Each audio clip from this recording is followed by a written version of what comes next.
तर नमस्कार, मी कुणाल. तर वेलकम टू माय चॅनल.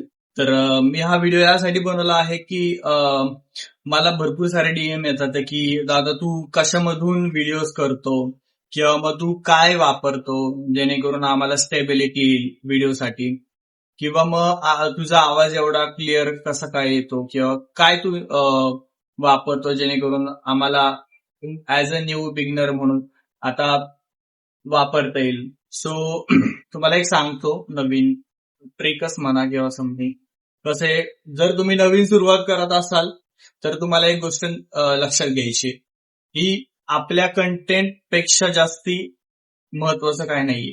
ठीक आहे, तुम्ही काय भारीतलं परचेस करता हे महत्वाचं नाहीये, तुमच्या कंटेंटमध्ये किती दम आहे ना हे महत्वाचं आहे. सो तुम्ही छोट्यातली छोटी गोष्ट पण खूप मोठी इम्प्रूव्ह करू शकता. ठीक आहे. So as a me beginner म्हणून मी तुम्हाला एक सजेस्ट करेल की लगेच डिमोटिवेट होऊ नका की तुमचे रील पळले नाही किंवा स्टोरीज पळल्या नाही किंवा व्हिडिओज वरती जास्त व्ह्यूज आले नाही म्हणून तुम्ही डिमोटिवेट होऊ नका. First thing. आणि कसं आहे, तुम्ही सुरुवात करताय ऍज अ बिगनर म्हणून. सो तुम्हाला या गोष्टी नेहमी लक्षात ठेवायचं की तुमच्या डोक्यात कंटेंटच आला पाहिजे. कंटेंटच्या व्यतिरिक्त तुम्हाला दुसऱ्या गोष्टी काय आल्या नाही पाहिजे. आणि लोक काय बोलतात काय नाही बोलत डझंट मॅटर. तुम्ही फक्त आणि फक्त तुमच्या वर्क वरती काम केलं पाहिजे. वर्क पण असं करा, ठीक आहे, एखाद्याचं तुम्ही कंटेंट जरी घेतलं सेम कॉपी करून, तुम्ही त्याला थोडंसं रिचेंज करा, थोडंसं त्याला तुम्ही असं युनिक बनवा तुमच्या स्टाईलने. लोक बोलतील तुम्हाला की हा तू कॉपी केलं एक्सेट्रा एक्सेट्रा, डझंट मॅटर. कसं असतं, भले तुम्ही त्यांचा कंटेंट जरी घेतला पण तुमच्या आयडिया त्यामध्ये नवीन क्रिएट करा, त्यात भर टाका, जेणेकरून लोकांना असं नाही वाटलं की तुम्ही सेम टू सेम कॉपी केली. तुम्ही थोडंसं तुमच्या क्रिएटिव्हिटी असेल तर तुम्ही थोडंसं ऍड करा. ठीक आहे, हा एक तुम्हाला मुद्दा पहिला एक सांगतो. सेकंड थिंग, तुम्ही नवीन नवीन गोष्टी अप्लाय करतात जीवनामध्ये. काही लोक मला सांगतात की दादा माझ्याकडे कंटेंट नाहीये किंवा मग मी कसं करू, मला सुरुवात नाही समजत आहे किंवा मग मी भरपूर साऱ्या गोष्टी बघतोय, म्हणजे ऍक्च्युली मी पण फेस करतोय की रोज नवीन नवीन चॅलेंजेस येतात की आज काय कंटेंट बनवायचा, उद्या काय कंटेंट बनवायचा. तुम्हाला एक सांगू, बाहेर फक्त तुम्ही डोळे उघडे करून बघा की खूप सारे कंटेंट पडलेत बाजारात. तुम्हाला फक्त जरासा फोकस द्यायचा आहे की बाजारात काय चाललंय. बाजारापेक्षा तुमच्या आजूबाजूलाच एवढे कंटेंट आहेत, तुम्ही रोज काय ना काहीतरी नवीन क्रिएट करू शकता. आता माझ्या अंगात कला आहे म्हणून मी ऍज अ आर्टिस्ट म्हणून मी लगेच चित्र काढून माझं कंटेंट क्रिएट करू शकतो. अदरवाईज मला असं वाटलं की मी ऍक्ट करून काहीतरी कंटेंट क्रिएट करू शकतो किंवा मी ट्रॅव्हलिंग करतोय बाहेर म्हणून मला कंटेंट करायचं आहे, तर मी पूर्ण ब्लॉग बनवू शकतो त्या गोष्टीवरती की मी स्टार्ट पासून ते एंड पर्यंतची पूर्ण जर्नी मला दाखवता येईल त्या गोष्टीमध्ये. तो एक तुम्ही कंटेंट भारीतला करू शकता. सेकंड थिंग, जर तुम्ही असा तुम्हाला असं विचार पडत असेल की आता मी डेली माझं पर्सनल लाईफ लोकांपर्यंत कसं शेअर करू, नका करू, काही प्रॉब्लेम नाही. लोकांना कसं आहे, तुम्हाला फक्त तुमचा फेस रिव्हील करायचा आहे लोकांपर्यंत. तुम्हाला घरातल्याच गोष्टी दाखवायच्या आहेत हे मॅटर करत नाही. तुम्हाला फक्त तुमच्या जीवनामध्ये काय चाललंय, लोकांपर्यंत काय पोहोचवायचंय हे तुम्हाला मॅटर करतं. तुम्ही असं मी घरातनं चालू करू माझी प्रायव्हसी, मी कसं मी शेअर करू लोकांपर्यंत ब्लॉग्स आणि कंटेंट वगैरे, काही मॅटर नाही करत. तुम्हाला फक्त तुमचा योग्य तो कंटेंट उचलायचा आहे, लोकांपर्यंत पोहोचून न्यायचा आहे. आता तुमच्यामध्ये जे काही टॅलेंट असेल, लाईक एखाद्यामध्ये गाण्याचं सिंगिंगचं हे असेल, एखाद्यामध्ये आर्टिस्ट असेल जो चित्र भारीतलं काढतो, दुसरा असेल जेणेकरून लोकांना एंटरटेन करेन, हसवल, तर तुम्हाला ज्या गोष्टी आवडतात, ज्या गोष्टी इम्प्लिमेंट करायच्या स्वतःमध्ये, ते करून मग लोकांपर्यंत पोहोचवा. ठीक आहे, तेच लोक ऍज अ बिगनर आहे. ठीक आहे, तर त्यांना नवीन नवीन कंटेंट करायचा असतो किंवा काय, तर त्यांना सुचत नाही की कोणता ट्रायपॉड घ्यायचा, काय घ्यायचा. तर एक मी तुम्हाला एक चांगलं आयडिया दिली, स्वस्तात आणि मस्त भेटून जातो. मी हा ट्रायपॉड वापरतो, लाईक सेल्फी स्टिक पण होते याच्याने, आणि प्लस तुम्हाला ह्याच्यामध्ये एक ब्लूटूथचं असं बटन भेटेल. दाखवतो तुम्हाला, एक छोटस असं बटन आहे याला, ब्लूटूथ सारखं.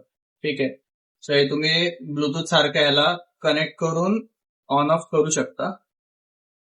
आणि हा रोटेट पण होतो, हा खूप मोठा पण होतो, म्हणजे माझ्या हाईटीच्या वर जाईल हा.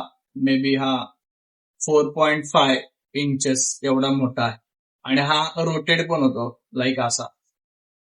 पाहिजे त्या डायरेक्शन मध्ये तुम्हाला करता येतं. लाईक रील करायची असेल तर रील, युट्यूबच्या हिशोबाने करायचं असेल तर युट्यूबच्या हिशोबाने तुम्ही हा ट्रायपॉड करू शकता. प्लस हा ट्रायपॉड असा खालून ओपनही होतो असा, जेणेकरून तुम्हाला कुठेतरी असं स्टँड करून तुम्हाला व्यवस्थित ठेवता येतं.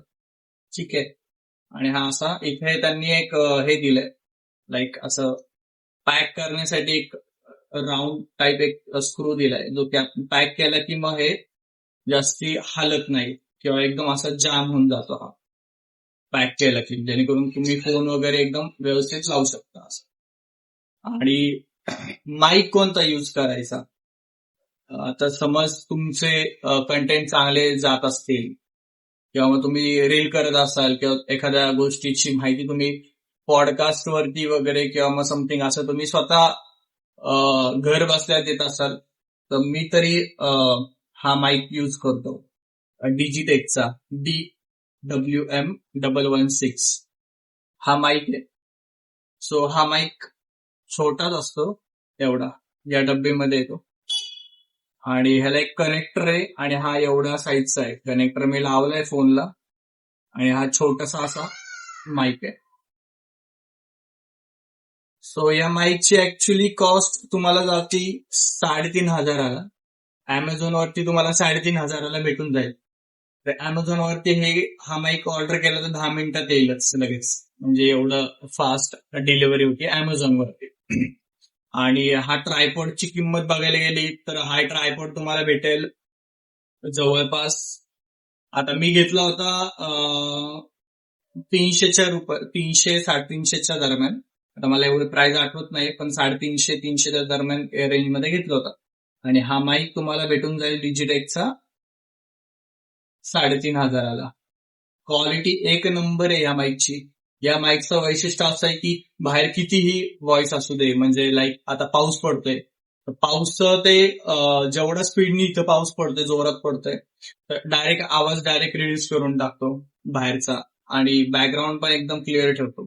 त्यामुळे मला हा माईक स्पेशली वाटलं की घ्यावा ऍज अ बिगनर म्हणून, मी तरी हा यूज करतोय. नंतर ना भारीतले माईक आहेत जे की एकदम भारी भारी लोक यूज करतात आणि लाईक कंटेंट क्रिएटर एकदम भारी भारीतले, लाईक रील स्टार वगैरे, जे की एकदम 10,000, 12,000, 15, 20, 25, 30 हजारापर्यंतचे माईक यूज करतात. तुम्हाला एवढी काय स्टार्टिंगला घ्यायची गरज नाहीये. आणि हा माईक फक्त कसं आहे, या माईकची स्पेशालिटी अशी की ह्याला रिवर्ब पण आणि नॉईज ब्रेक वगैरे सगळं एकदम व्यवस्थित होऊन जातं, असं काय प्रॉब्लेम नाही आहे. आणि बाहेर बाकीचं काय एवढं हे नाही. बाकी छोटे जे माईक आहेत, त्या छोट्या माईक मध्ये प्रॉब्लेम काय होतो तुम्हाला सांगतो. तुम्ही 700, 800, 500 पासूनचे माईक चालू आहेत, 500, 600, 800 ते 1,000 रुपयाच्या रेंज पर्यंत. पण आहे ना, तुम्ही एक स्पेसिफिक लिमिट पर्यंत आहे ना, तुम्ही बाहेरचा आवाज थांबू शकता. त्याच्यावरती गेला ना किंवा तुमचा व्हॉइस मध्ये ब्रेक होतो किंवा मग बॅटरीला इश्यू होतो किंवा मग बाहेर डिस्टर्बिंग खूप सारं होतं. मग लोकांना पाहिजे तशी हे नाही भेटत, म्हणजे पाहिजे तसं कंटेंट त्यांना भेटत नाही किंवा मग ते बोलतात की तुझ्या व्हॉइस मध्ये आवाज येतोय, बॅकग्राऊंडचा आवाज येतोय, तो खराब येतोय. ही एक तुम्हाला गोष्ट नीट लक्षात घ्यायला. आणि दुसरं कंटेंट बनवतात, तुम्हाला एक मेन महत्वाचं सांगतो, जे कोणी बिगनर्स आहेत त्यांना सांगतो, सुरुवातीला जे कंटेंट तयार करतात ते, तर कसं असतं, ज्यावेळेस तुम्ही कंटेंट बनवता त्यावेळेस तुमची व्हिडिओ अपलोडिंग एकदम हाय क्वालिटीमध्ये पाहिजे. ठीक आहे, समज तुम्ही इंस्टाग्रामवर बनवत असाल तर इंस्टाग्राम मध्ये एक सेटिंग आहे व्हिडिओसाठी, व्हिडिओ अपलोडिंगच्या टायमाला सेटिंगचं नाव आहे हाय अपलोडेड म्हणून आहे. ठीक आहे, तर इंस्टाग्रामला ते एक नाव येतं हाय अपलोडेड म्हणून, हाय क्वालिटी अपलोडेड.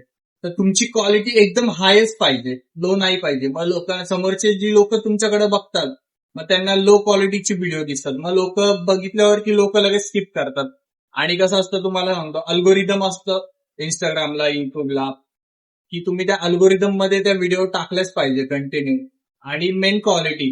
जर लोकांना क्वालिटी भेटलीच नाही, रिसिव्हर्स नाही झाली, तर लोक लगेच स्किप करणार तुमचे व्हिडिओ. किंवा मग हार्डली तुमचे स्टार्टिंगचे 8 सेकंद खूप महत्वाचे असतात पब्लिकला होल्ड करायला.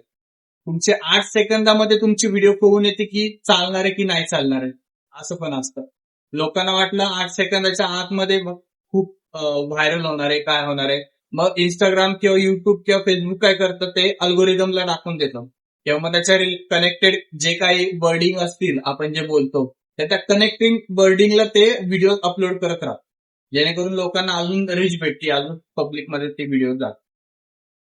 आणि सेटिंगच तुम्हाला सांगतो, ज्यावेळेस तुम्ही युट्यूब वरती, फेसबुक वरती किंवा मग इंस्टाग्राम वरती व्हिडिओ टाकता, तर मग तुमच्या व्हिडिओची क्वालिटी एकदम हाय पाहिजे, लाईक 4K 30. मे बी आता मी यूज करतो व्हिडिओ ते 4K 30 मध्येच करतो का, कारण की मला व्हिडिओ क्वालिटी तेवढी बेस्ट देते आणि बेटर देते.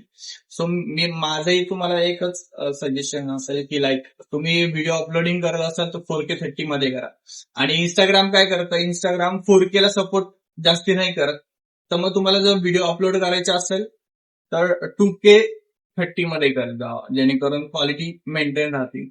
इंस्टाग्राम 4K ला थोडंसं लॅक होतं किंवा मग सपोर्ट जास्ती होत नाही, असं एक आहे. बाकी फेसबुकला, युट्यूबला तुम्ही 4K मध्ये करू शकता. बाकी तुम्ही कंटेंट करा, नवीन क्रिएट करा, भारी भारीतले कंटेंट बनवा, कोलॅबरेशन करा. कसं असतं तुम्हाला एक सांगतो, ज्यावेळेस तुम्ही इंस्टाग्राम तयार करता किंवा बनवता, तेव्हा भरपूर सारे पब्लिक असे असतात की ज्यांना कोलॅबरेशनच्या रिक्वेस्ट येतात किंवा मग ते वाट बघत असतात ब्रँडिंगसाठी, की मला ब्रँड भेटल. मग माझं आताशी जे सुरुवात केली ज्यांचे व्हिडिओज व्हायरल व्हायला लागलेत, ते सारखं वेट करतात की मला ब्रँडिंगचा मेसेज कधी येईल, कधी का मागेल. कसं असतं, ब्रँडिंग तुम्हाला स्वतःहून कधी रीच करतं, ज्यावेळेस तुमचे व्हिडिओ मिलियन मध्ये गेलेले असतील किंवा एकदम हाय प्रोफाईलला असतील. जर तुमचे व्हिडिओ हाय प्रोफाईलच नसतील तर मग ब्रँडिंग स्वतःहून तुम्हाला रीच नाही करणार. मग ते काय करतात, त्यांच्या अगेन्स्ट ते थर्ड पार्टीला काम देतात.